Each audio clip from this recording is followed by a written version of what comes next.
एक गांव में एक बुढ़िया रहती थी जिसके 7 बेटे थे। 6 बेटे कमाने वाले थे और एक बेटा निकम्मा था।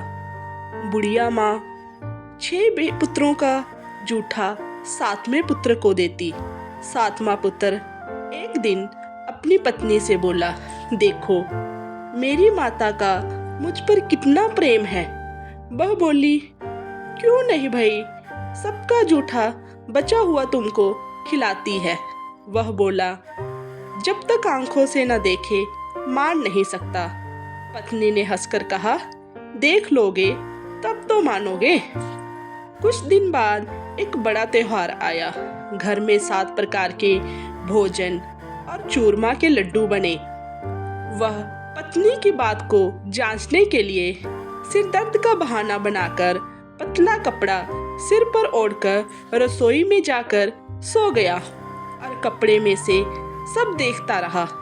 शोहो भाई भोजन करने आए। उसने देखा माँ ने उनके लिए सुंदर सुंदर आसन बिछाए, 7 प्रकार की रसोई परोसी और आग्रह कर करके उन्हें भोजन कराती रही। वह देखता रहा। 6 भाई भोजन कर उठ गए तो माँ ने उनकी 5 थालियों में से लड्डुओं के टुकड़ों को उठाया और एक लड्डू बनाया। जूठन साफ कर माँ ने उसे पुकारा, उठ बेटा उठ, तेरे भाइयों ने भोजन कर लिया, तू भी उठकर भोजन कर ले। उसने कहा, माँ मुझे भोजन नहीं करना, मैं परदेश जा रहा हूँ। माता ने कहा, कल जाना हो तो आज ही जा। वह बोला, हाँ हाँ जा रहा हूँ। यह कहकर वह घर से निकल गया। चलते समय उसे पत्नी की याद आई। वह गौशाला में कंडे थाप रही थी। वहां जाकर वह बोला, मेरे पास तो कुछ नहीं है, यह अंगूठी है सो ले लो और अपनी कोई निशानी मुझे दे दो। वह बोली, मेरे पास क्या है, यह गोबर भरा हाथ है। यह कहकर पत्नी ने उसकी पीठ पर गोबर के हाथ की थाप मार दी। वह चल दिया। चलते चलते दूर देश में पहुंचा। वहां एक साहूकार की दुकान थी। वहां जाकर बोला, सेठ जी मुझे नौकरी पर रख लो। साहूकार को नौकर की सख्त जरूरत थी। साहूकार ने कहा, काम देखकर तनख्वाह मिलेगी। उसने कहा, सेठ जी जैसा आप ठीक समझे।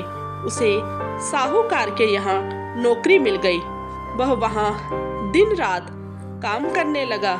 कुछ दिन में दुकान का लेन देन, हिसाब किताब, ग्राहकों का माल बेचना, सारा काम करने लगा। साहूकार के 7-8 नौकर थे। वे सब चक्कर खाने लगे, लेकिन उसने अपनी लगन, परिश्रम और ईमानदारी से सभी को पीछे छोड़ दिया। उसे अपने किए का फल मिला। सेठ ने भी उसका काम देखा और 3 महीने में ही उसे मुनाफे में साझीदार बना लिया। परिश्रम करते करते 12 वर्ष ने ही वह नगर का नामी सेठ बन गया और सेठ सारा कारोबार उस पर छोड़कर बाहर चला गया। इधर उसकी पत्नी पर क्या बीती वह सुने। सास ससुर उसे दुख देने लगे। गृहस्थी का काम करवाकर उसे लकड़ी लेने जंगल में भेजते। इस बीच घर की रोटियों के आटे से जो भूसी निकलती, उसकी रोटी बनाकर रख दी जाती और फूटे नारियल की नरेली में पानी दिया जाता। इस तरह दिन बीतते रहे। एक दिन वह जब जंगल में लकड़ी लेने जा रही थी, तब उसे रास्ते में बहुत सी स्त्रियां संतोषी माता का व्रत करती दिखाई दी। यह वहां खड़ी होकर पूछने लगी, बहनों यह तुम किस देवता का व्रत करती हो और इसके करने से क्या फल में होता है? इस व्रत के करने की क्या विधि है? यदि तुम अपने इस व्रत का विधान मुझे समझाकर कहोगी तो मैं तुम्हारा बड़ा एहसान मानूंगी। उसमें से एक स्त्री बोली, सुनो यह संतोषी माता का व्रत है। इसके करने से निर्धनता, दरिद्रता का नाश होता है, लक्ष्मी आती है, मन की चिंताएं दूर होती है, मन को प्रसन्नता और शांति मिलती है, निपुति को पुत्र मिलता है, प्रीतम बाहर गया है तो वह शीघ्र लौट आता है, कुंवारी कन्या को मनपसंद वर मिलता है, चलता मुकदमा खत्म हो जाता है, कलह क्लेश की निवृत्ति हो मुख शांति होती है, घर में धन जमा होता है, धन जायदाद का लाभ होता है तथा और भी मन में जो भी कामना हो सब संतोषी माता की कृपा से पूरी होती है, इसमें कोई संदेह नहीं। वह पूछने लगी, यह व्रत कैसे किया जाता है, यह भी बताओ, बड़ी कृपा होगी।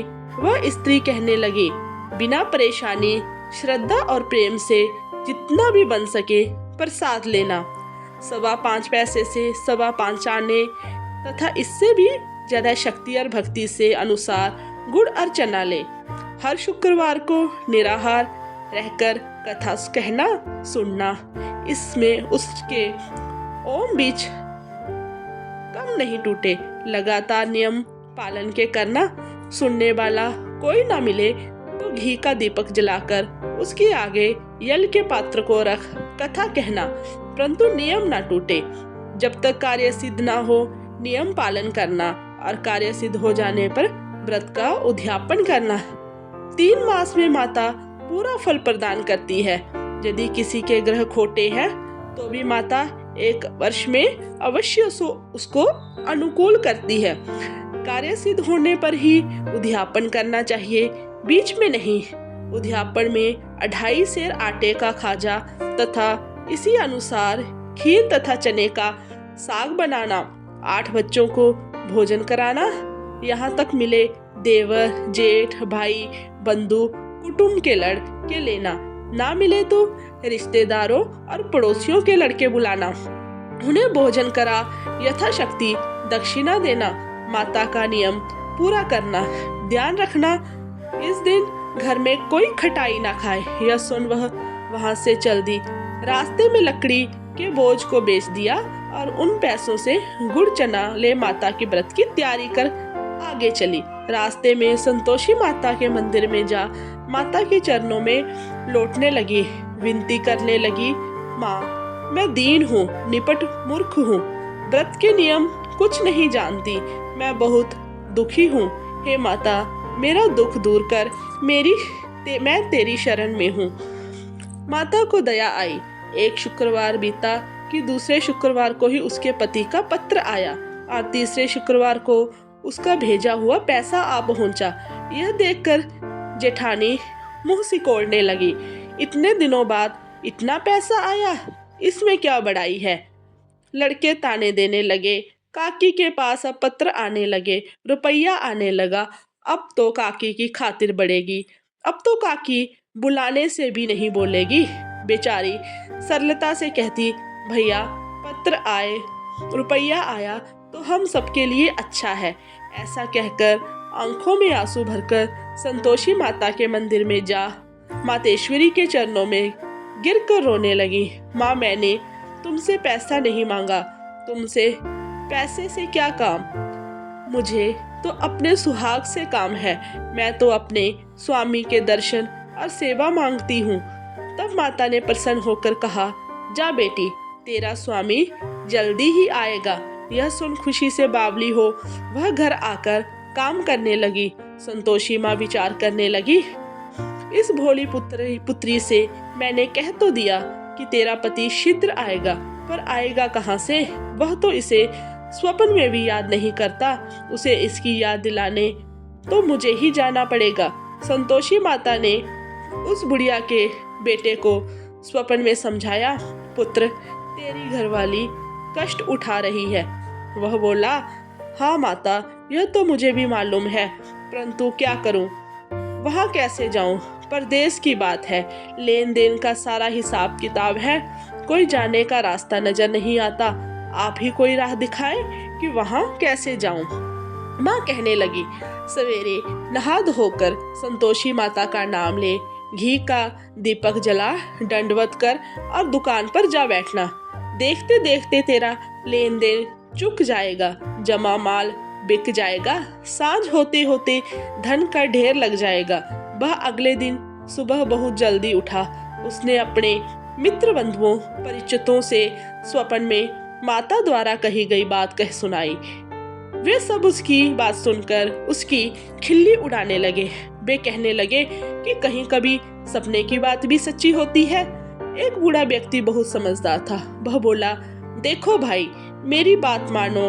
इस तरह सच या झूठ कहने के बदले देवता ने जैसा कहा है वैसा ही करना। तेरा क्या जाता है। बूढ़े की बात मानकर नहा धोकर उसने संतोषी माता को प्रणाम किया। फिर घी का दीपक जलाकर दुकान पर जा बैठा। शाम तक धन का ढेर लग गया। वह हैरान हुआ, मन में संतोषी माता का नाम ले प्रसन्न हो। घर जाने के वास्ते गहना कपड़ा वह सामान खरीदने लगा। सब काम से निपट अपने घर को रवाना हुआ।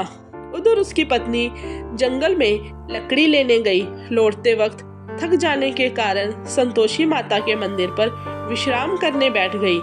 यह तो उसका रोज रुकने का स्थान था। धूल उड़ती देख उसने माता से पूछा, हे माता, यह धूल कैसी उड़ रही है। माँ ने कहा, हे पुत्री, तेरा पति आ रहा है। अब तू ऐसा कर, लकड़ियों को के 3 बोझ बना, एक नदी के किनारे रख, दूसरा मेरे मंदिर पर और तीसरा अपने सिर पर रख। तेरी पत्नी को लकड़ियों का गड्ढा देखकर मोह पैदा होगा। यह वहाँ रुकेगा, नाश्ता पानी बनाकर माँ से मिलने जाएगा। तू लकड़ी का बोझ उठाकर जाना और बीच चौक में गड्ढा डालकर 3 आवाज जोर से लगाना। लो सासू जी, लकड़ियों का गड्ढा लो, भूसी की रोटी दो, नारियल के खोपड़े में पानी दो। आज कौन मेहमान आया है। संतोषी माँ की बात सुनकर वह बहुत अच्छा माँ कहकर प्रसन्न मन से लकड़ियों के 3 बोझ बना लाई। एक नदी के तट पर, दूसरा माता के मंदिर पर रखा। इतने में ही मुसाफिर वहां आ पहुंचा। सूखी लकड़ी देख उसको इच्छा हुई कि अब यही विश्राम कर ले और भोजन बनाकर खा पी कर गांव चले। इस प्रकार भोजन कर विश्राम कर वह अपने गांव में आ गया। उसी समय बहू सिर पर लकड़ी का गड्ढा लिए आई। उसने गड्ढा को आंगन में डाल जोर से 3 आवाजें दी। लो सासू जी, लकड़ी का गड्ढा लो, भूसी की रोटी दो, नारियल के खोपड़े में पानी दो। आज कौन मेहमान आया है। यह सुनकर सास ने अपने दिए हुए कष्टों को भुलाने के लिए कहा, बहू, तू ऐसा क्यों कहती है। तेरा मालिक ही तो आया है। बैठ, मीठा भात खाकर कपड़े गहने पहन। पत्नी की आवाज सुनकर उसका स्वामी बाहर आया और उसके हाथ में पहनी अंगूठी देख व्याकुल हो गया।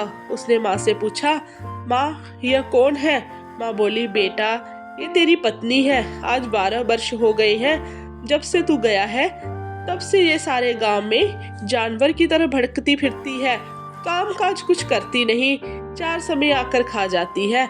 अब मुझे देखकर भूसी की रोटी और नारियल के खापरे में पानी मांगती है।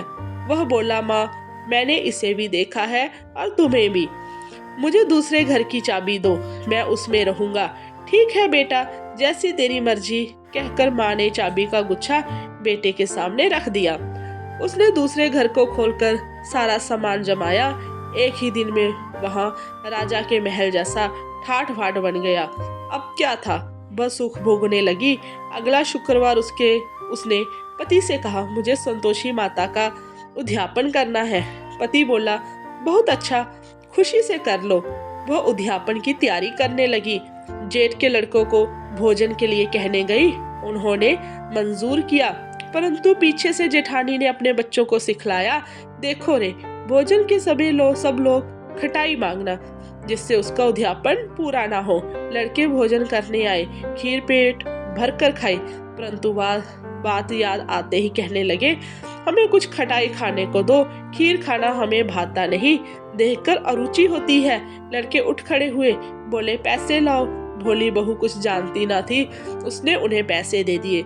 लड़कों ने बाजार जाकर उन पैसों से इमली खरीदी और खाई। यह देखकर बहू पर माता जी का कोप किया। राजा के दूत उसके पति को पकड़कर ले गए। अब सब मालूम हो जाएगा जब जेल की रोटी खाएगा। बहू से यह वचन सहन नहीं हुए। बस संतोषी माता के मंदिर गई और कहने लगी, माता, तुमने ये क्या किया। हंसाकर क्यों रुलाने लगी।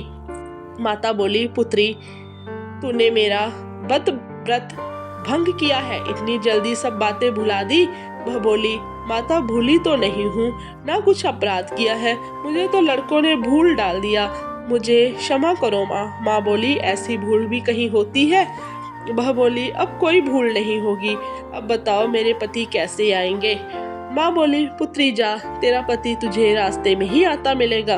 वह मंदिर से निकलकर बाहर आई। रास्ते में उसे अपना पति आता हुआ मिला। उसने पूछा, कहाँ गए थे? वह बोला, इतना धन जो कमाया है उसका कर राजा ने मांगा था, वह भरने गया था। वह प्रसन्न होकर बोली, भला हुआ, अब घर चलो। फिर अगला शुक्रवार आया। वह बोली, मुझे माता का उद्यापन करना है। पति ने कहा, ठीक है करो। वह फिर से जेठ के लड़कों से भोजन को कहने गई। जेठानी ने लड़कों को सिखा दिया कि तुम पहले ही खटाई मांगना। लड़के भोजन करने बैठे, लेकिन भोजन करने से पहले ही कहने लगे, हमें खीर पूरी नहीं भाती जी बिगड़ता है, कुछ खटाई खाने को दो। ये वह बोली, खटाई खाने को नहीं मिलेगी, खाना हो तो खाओ। उनके उठकर चले जाने पर उसने ब्राह्मणों के लड़के बुलाकर भोजन करवाया। दक्षिणा की जगह उन्हें एक एक फल दिया। इससे संतोषी माता प्रसन्न हो गई। माता की कृपा से 9 माह बाद उसका चंद्रमा के समान एक सुंदर पुत्र प्राप्त हुआ। पुत्र को लेकर वह प्रतिदिन संतोषी माता के मंदिर में जाने लगी। माँ ने सोचा कि यह रोज आती है, क्यों ना मैं भी इसके घर चलूं, इसका आसरा देखूं तो सही। यह विचार कर माता ने भयानक रूप बनाया। गुड़र चने से सना मुख, ऊपर से मुंड के समान होठ, उस पर मक्खियां भिनभिना रही थी। दहलीज में पैर रखते ही उसकी सांस चलाई। देखो रे, कोई चुड़ैल चली आ रही है, लड़कों इसे भगाओ, नहीं तो सबको खा जाएगी। बहू रोशनदान से देख रही थी। वही प्रसन्न हो उठी, आज मेरी माता मेरे घर आई है। यह कहकर दूध पीते बच्चे को गोद उतार दिया। इस पर उसको सास क्रोध में भरकर बोली, अरे इसे देखकर कैसी उतावली हुई है, जो बच्चे को पटक दिया। इतने में माँ के प्रताप से यहाँ देखो वहाँ लड़के ही लड़के नजर आने लगे। वह बोली, माँ जी, मैं जिनका व्रत करती हूँ यह वही संतोषी माता है। इतना कहकर उसने झट से घर के सारे किवाड़ खोल दिए। सबने माता के चरण पकड़ लिए और विनती कर कहने लगे, हे माता, हम मूर्ख हैं, अज्ञानी हैं, तुम्हारे व्रत की विधि हम नहीं जानते। तुम्हारा व्रत भंग कर हमने बड़ा अपराध किया है। हे माता, आप हमारे अपराधों को क्षमा करो। इस प्रकार बार बार कहने पर संतोषी माता प्रसन्न हुई। इसके बाद उसकी सास कहने लगी, हे संतोषी माता, आपने बहू को जैसा फल दिया है वैसा सबको देना। यो कथा सुने या पढ़े उसका मनोरथ पूर्ण करना। संतोषी माता सभी भक्तों की सभी मनोकामनाएं पूरी करती हैं। अगर आपको ये कथा अच्छी लगी तो आप हमारे चैनल को सब्सक्राइब करें, ताकि आप और भी ऐसी ही कथाएं सुनते रहें। आपको वीडियो अच्छी लगी तो चैनल को सब्सक्राइब करें और वीडियो को लाइक करें और ज़्यादा से ज़्यादा लोगों तक शेयर करें। धन्यवाद। जय माता दी।